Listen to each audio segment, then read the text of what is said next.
Mjaðmarétta með stöng á bekk eða gólfi. Í þessu tilviki sýni ég með gólfi. Rúlla stöngin upp á mér.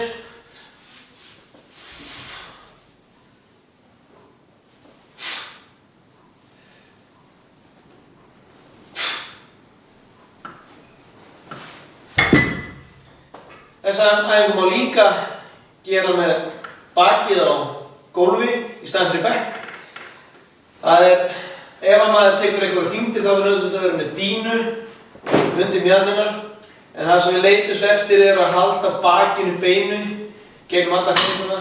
Þannig að við fáum aldrei sveigju svona hér eða fettu hérna uppi. Þetta að halda bakinu kyrru, þannig að maður þarf að rúlla á herðablöðunum og halda hryggnum beinum. Það var mjaðmarétta með stöng á gólfi eða bekk.